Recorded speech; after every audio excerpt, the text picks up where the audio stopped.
start early since everybody's here. We can get it going. Good. Good plan. I'm just waiting on your cue. Quiet on set. Do you have any questions? Oh, no, we got about 40 seconds. 40 seconds. Okay. Should I just keep looking at you?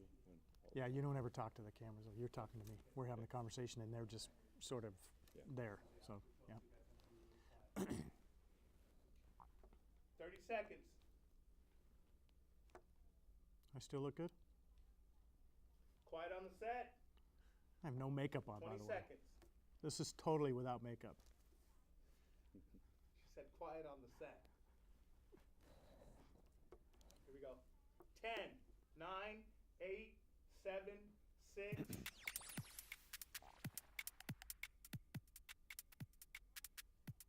So you want to start a business, but you don't know where to begin. On today's Top of the Morning, we have some special guests that will be sure to give you some insight into making that dream a reality, and another guest that will share their journey from the ground up. Stay tuned.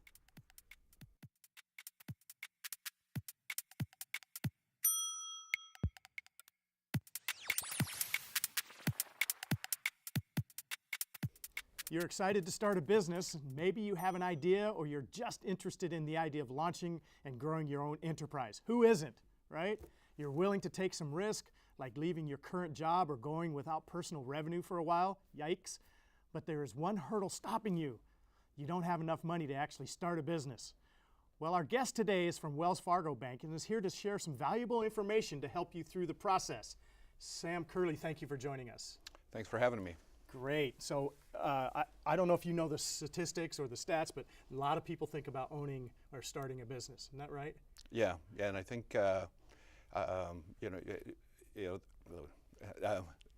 sorry. At least from what I hear from the SBA is that the small business owners are lead the country as far as unemployment and helping that.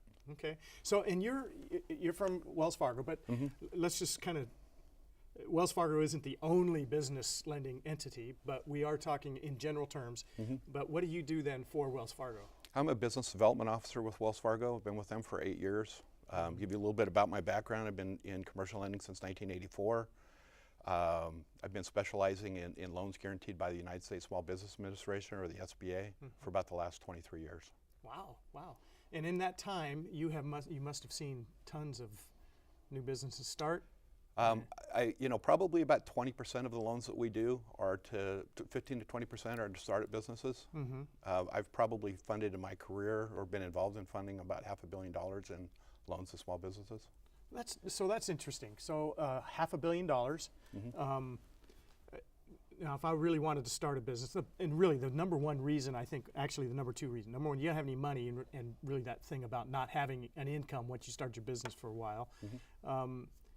Is there any kind of a limit on how much money I could actually get for my business if I wanted? Well, technically from the SBA, for SBA 7A loans, there's a maximum loan amount of about $5 million. Okay, I could do that. Yeah. Most startups are typically done in the range of 150 to 500,000 would be probably the most consistent average. Okay. So. And that seems like a reasonable thing. So let's start from ground zero. I want to start a business, and so I would call Sam and I'd say, what am I going to do now? So what do I do? Well, probably the first thing I'm going to ask you to do is provide me some financial information. Typically, it's going to be the last 3 years tax returns. We would ask you to see what you have as far as a business plan, what you have worked, and then we'd kind of come alongside you and try and help coach you through that process. So you mentioned really two things, credit. So is that really important? If a person's personal credit to start a business, that's a big deal, even if their personal credit. Yeah, it's a big deal. I mean, we always look at that, what their historical, what their ability to pay and honor and take care of their obligations. We look at a lot of other things as well, as far as we look at what kind of management skills they have, make sure they have the industry knowledge. Yeah. Okay, and then the plan then, because it sounds like you're really not going to go anywhere if you don't have an actual business plan. What I've found is most people always have a business plan. Some people, it's all up in their head. And in order to get financing, it really needs to be memorialized and down on paper. You know, a business plan typically consists of, you know, 3 sections. You know, one's the kind of the narrative, in the narrative we'll talk about, you know, who you are, what your management team is. We'll talk about the industry. It'll talk about skill sets needed. It'll talk about where you're going to get materials or your product, and how you're selling it. The second section really is the projections, which is typically a detailed list of sales and expenses per month, broken out for the first 2 years of operations. It should also include sort of a cash flow analysis. Sometimes the cash flow is different than, you know, what a typical profit and loss statement would look like. If you're buying something, you're selling on terms. You may not actually get that money that month, maybe 30 days later. So we would need to understand, you know, what the cash flow need of the business is. Probably the third thing that when I'm looking at small business owners or a startup company that most people don't do is the assumptions to the projections. And the assumptions to the projections are really going to be the logic behind the numbers, how they came up with it. It's not just the math, you know, certain sales units, certain dollar amount, but it's why they selected that they're going to do $50,000 in their first month, and what's the logic behind how they came up with that. And so it sounds like a business plan could be really very challenging. What advice could you give to our viewers if they really don't have any idea how to do a business plan? Is there resources available? Well, yeah, there's a few resources. There's a lot of things that you can get online. The United States Small Business Administration has a resource called SCORE, where it's a group of retired business executives. You know, sometimes probably the best resource is to find somebody in that industry. Ask them, see if they'll be a mentor to you. More than likely, they probably already did a business plan. They might be able to help you out with that as well. But there's a lot of resources online. You can talk to your CPA. You know, sometimes they're a great resource as well. Or you can talk to or hire a business consultant. Would you think that a person, in order to start a business, needs to have a business, maybe education, or maybe not an MBA, but some sort of education in business? I don't think they need to. They need to have, you know, they need to have some kind of experience or industry experience. You know, we want to see that they've demonstrated that they've hired and managed employees and know how to do that or have that capabilities. And so, how many actual applications do you see maybe in a year, and then how many actually get funded? Well, I typically. I think I've gone back and looked, and it seems like about 1 in 7 actually come together to actually get funded. I typically fund somewhere between 25 to 35 requests a year. Yep. Okay, so we have 1 minute before we go to our next segment. Is there any other real quick advice that you might give to an entrepreneur, somebody that wants to really, okay, business plan, great, I have great credit. Now what? What do I do next? I would say don't just look for a job. You know, find something you're passionate about. You're going to spend an enormous amount of time about. Plus the enthusiasm and the excitement that you have when something you're passionate about, it bleeds over to your employees. It bleeds over to the people that you're dealing business with.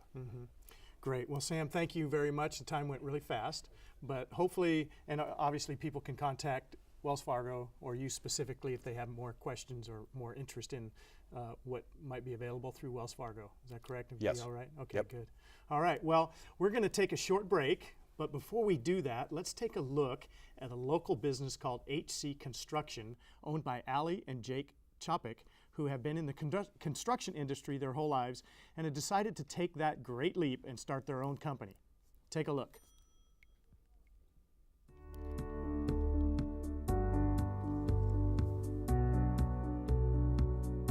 Okay. So we started in August of 2015. So we went through kind of our first 6 months and then 1 full year, so that we're starting our second year, full year now. And so a lot has changed. My husband had an idea to stop working for other people and start working for himself. He finally got to the point where he was just done and said, I'm gonna buy a company. He works full-time still. He's building the tunnel under Seattle. So it was kind of like, well, here then, you know what you're doing, so you run it. I have an associate's degree in business. I am getting my bachelor's in information technology with a specialization in administrative management. I've been running it for him while he's there, and then as soon as he's done there, we can kind of do it together. Our kids definitely notice how hard we work, and I think that that's really important. My parents worked really hard when I was growing up, and it always made me want to work hard, and my husband's the same way. I would love for them to want something of their own like we did. You know, we're just sick of doing things for other people and said we're going to do it for ourselves. We actually bought all of the assets from an existing construction company. He was a friend of ours' brother, and he was kind of getting out of the business, and my husband had been talking to him about wanting to start a business. And so they finally came to the agreement that he was going to sell us all of his equipment. So with that, we got our excavator, we got our skid steer, we got a work truck, we got lots of smaller equipment, pressure washers and you know, plate compactors and things like that, a lot of smaller hand tools. And so that we acquired, we had to get a loan for part of it, and then we had to do a personal loan with him for part of it. So there was a lot of, you know, negotiating and how things are going to work out and deciding what everyone was going to do to make it easy. And then, you know, you have to get your business license, which was actually one of the easiest things that my husband had to do. And he kind of just did all of this stuff, you know, while he's working full time. We specialize in dirt work and retaining walls. So those are the two things that we specialize in, but we also do a lot of other things. Things that you can kind of add on when you have that kind of a service done. You know, you have dirt work done, then you need landscaping done. And so we do that also. So we can kind of come in, do the bare, you know, the beginning, and then if you want, we can do more. I'm very flexible. I understand, you know, not everybody has $30,000 sitting around for a retaining wall tomorrow. I mean, it's just not logical. And so, you know, we definitely offer payment plans, and we're gonna help you through it, and we're gonna treat your situation like it's our own. Our employees are everything. I mean, without them, we would have nothing. We really, really appreciate them, and it's one of those things where you wish you could just give them so much, and at the same time, it's like, one day we'll get there. You know, they all really want this to succeed, and they all know how important it is, and they've kind of taken it on as their own, and I think that that's just amazing. You know, people who would do anything to help you succeed. We want people to have what they want. That's why we're in this business. We're in this business so we can help people, and we see people with horrible situations. I don't want to be known for a slogan. I want to be known for the work that we produce and the quality that we leave with our customers. I think that speaks a lot louder than any kind of slogan that a company can have.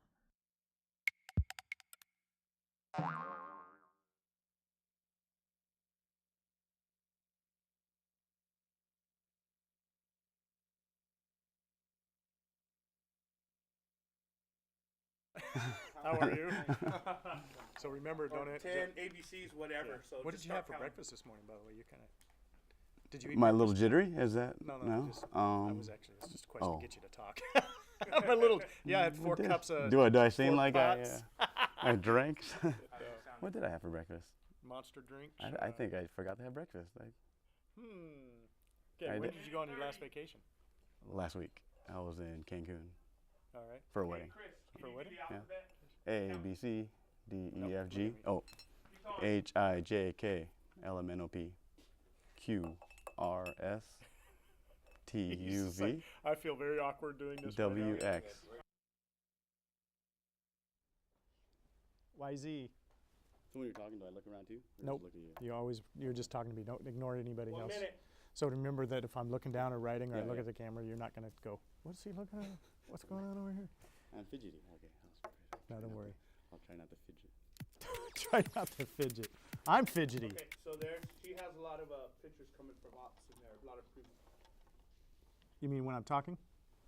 Okay. No, not you. Oh. She was talking to Casey to make sure Casey knew. I thought Okay. she was- We are going to have pictures of some of his stuff, his work, right? Is it gonna be back here? It's Oh, going to be on that screen right there. But 30 we aren't. seconds. But we aren't going to talk about it. We're just going to talk. it's- He's going to you're talk, right, and you'll right. show that in the She'll background. show Okay, it when she, yeah. perfect. 30 seconds. Chris Carino.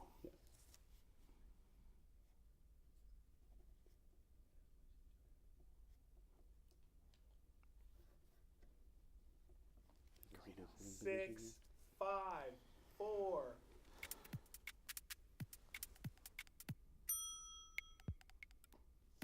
Welcome back to Top of the Morning. We just finished talking with Sam Curley and going over the steps you need to take to get financing actually for your business. Joining us now from Carino and Company in photography is Chris Carino, a local well-known photographer that has grown his company into an empire of sorts. He smiles. Well, welcome to the show, Chris. Appreciate you being here. So now, is your photography business really an empire? Is that? Come on, you can say it. It's no, all right. I don't like to think it is, but I guess if you, all the different branches that it's developed into, Yeah. a small empire, I guess. That's Small fine. empire. Hey, it's my empire. What else does it matter, right? So, Chris, you actually started your own company, and you have a very interesting story as to kind of how that came to pass. And why don't you share real quick about that? Yeah, I guess it's a little different than most people going into business. It was kind of like a push. 7 years ago, my daughter's mom passed away in a car accident, and I'd kind of built a little bit of photography hobby on the side. I was doing a lot of club photos, and met a lot of people that way, and that was just kind of the push to. At the time, I was working full time, night shift job, so I just had to figure out how can I be around my daughter, take care of my daughter. Plus, she's 11. I have till about 18 before she's gone, so I kind of want to be here as much as possible. And photography was just kind of like a little, hey, I can do this for now till I figure something else out. And 7 years later, here I'm still going at it. So you actually told me that before you started that your photography business, basically, are you a little bit of a self-study? Did you go to actually some school? Or? I do workshops every now and then, but most of it, there's so much information Available. Available on the web, YouTube, that sometimes I'd get booked to do a job and YouTube how to do it prior to doing it. Nice. Like, hey, can you do this? Sure. Let me find out how to do it. out. Because it's really kind of just little tips here and there Sure. of what you might run into. But Interesting. Yeah. but that's the gist of it. Okay, and so you started your business. Did you actually have like an official start date? Like I went and I did a plan and I got a business license and all that? No, this is where.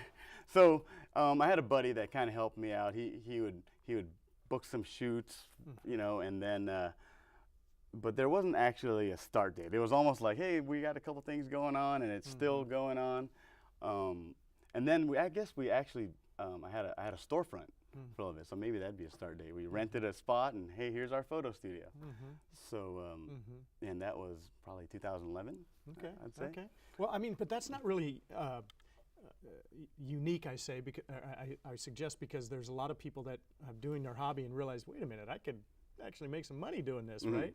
Is that how it kind of worked out for you then?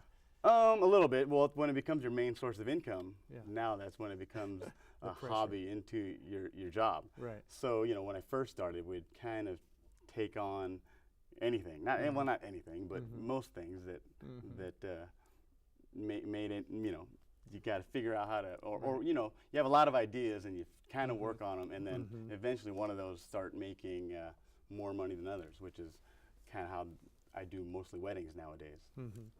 And what are some of the obstacles then that when you first started, that you would say, hey, this is the thing I faced, and this was maybe something I would have changed? What were some of those obstacles? I guess a big obstacle. After I started figuring out, I was kind of in this for a little bit of a long haul. You kind of need to figure out your work-life balance. You spend so much time working, especially if you work from home. Now you're out Good shooting, point, you're yeah. sitting at home. So how I overcame those things was you got to learn like self-discipline, more. Depending on what your life is doing at the time. The kids, get home at 3 o'clock. So I started waking up at 5 a.m. As early as I could to just work all day while take advantage of the time they were in school. And by the time they got home, I could be done for the rest of the day. So that's one of the biggest obstacles, I think. After a while, it kind of eats away at other things in your life. You're so focused in your own business. Okay. The question I have now is probably I should wait till the end, but I just am curious. Do you have any regrets at this point of starting a business? And I I won't say regret, but if now that I've been in business a long time, I would have kind of picked something. I would not picked, but you've built it in a way where it doesn't require me to be working in it so much. Because I like working on the business and things like that, but then at the same time, I still have to do all the work. So I can generate all these leads and things like that, but at the same time, now you got to go out and Right. take all the photos Right, for right. it, and then you got to do all the post-processing for all that. So you create the work and then you go do the work. Yeah, so, you create it and yeah. then you do it. So Right. if you could be, I can be the creator, you guys go do the work. you Right. know, things right. like that. Is that in the future? That's where, now that my daughter's grown, that's a little bit of where it's headed now, is more build. I teach classes now, and I do a couple other things. Over the years I helped a lot of other people start up their businesses, so those have evolved into bigger businesses. So now I have little hands in a bunch of different places. But building a more scalable business is kind of the one regret. Okay, all right. Well, and that's really some good insight, because a lot of people probably don't even think about that. They think I'm working for myself and that's it. I control my own time or whatever. But in reality, there's a lot of time that you can't control, because if you don't work, you don't make money. Right? You don't get a sick day, right? Yeah. I wake up whenever I want, but you have to do the work. Yeah, exactly. And what kind of photography? You're saying you do weddings, but do you have a specialty of anything? I have a pretty diverse portfolio. Over the years, I learned a whole bunch of different things. In a week's time, I could shoot a wedding, and then go to shoot newborns, which I don't do anymore. That was hard. And then or shoot a restaurant, shoot some food, shoot some real estate. Pretty much anything that involves, and the world nowadays is very digital, where it's important, even pictures of cups. So this person has cups, they want to sell it online. That picture is pretty important. So I built a pretty diverse portfolio, and can do a little bit of everything. But am I understanding you've won some awards and maybe done some work with some famous people? I did. I won the TV stage, King 5. They had the Best of Western Washington competition. I won that the last 4 years. Wow. And then I used to do a lot of big events, like bigger events, where a lot of artists, like Lil Wayne, T-Pain, a lot of big performing artists. I used to do that, and this all stems from the network I made when I was still starting out and working in these clubs, meeting people, and doing all that stuff. I forgot what the question was. Well, you actually answered the Oh, yeah. question. So you worked with some famous people. You Yeah, got yeah. some. So we've got about 30 seconds left, and in the last few seconds here, if someone really wanted to start their own photography business or what would be your sort of let me tell you this. I guess the quick thing would be, you can prepare for everything you want. You can write down all these business plans and have all these ideas, and sometimes you just have to just jump. Just go for it and figure it out as you've gone along, which is something that I've done. Okay, well, great. Thank you for being with us, and I hope you have kind of a tragic start to the business, but I hope things have worked out. Your daughter's doing well, and everything's good. 18 now. Now she's Okay, she's perfect. grown, yeah. Thanks for being with us, Chris. And nice segue. Before we let you go, we have one last company to take an inside look into, a local bike shop called Magic's Custom Cycles, with a compelling story of how the love of motorcycles brought this father and son together and was the driving force of making their dreams a reality.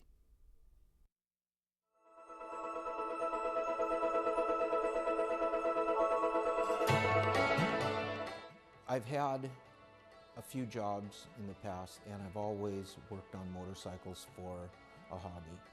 And everybody seems to want me to work on their bikes. I have such a passion and a love for bikes.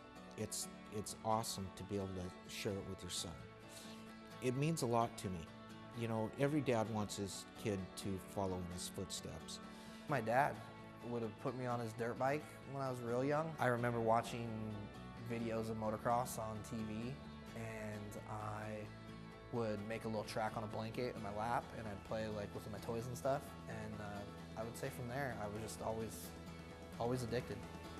Brock, in his when he was amateur, but the pros would come out and watch him, and they called him Magic because he was small, but he would put moves on people on the track, and the pros would laugh and get a kick out of it because they were such great moves, and he was so young, and that's where the name Magic's Custom Cycle comes from. It was Brock's nickname.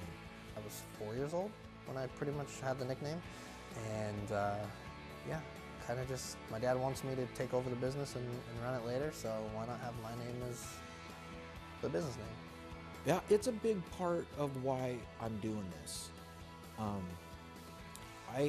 I want to leave something for him, and it means a lot to me. I had a storage unit that's actually right next door. I outgrew it in the first 3 months. The shop was at the house, in the garage, and I built a lot of bikes out of there. And getting the storage unit, that was an overhead expense. And from a storage unit to this, and there I stepped up again and took the gamble, but it's paying off. You know, I had a union job, so quitting that and diving into this was a huge gamble. I invested about $100,000 to get this going, and it took everything I had.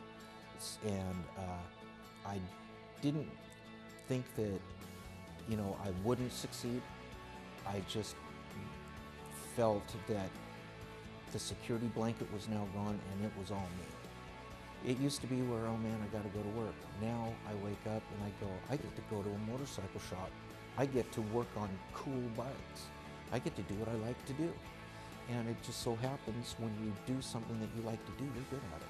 It brings out the kid in him again, and he makes him kind of younger. I mean, when he's working back here on bikes and stuff, he's rejuvenated, it seems like.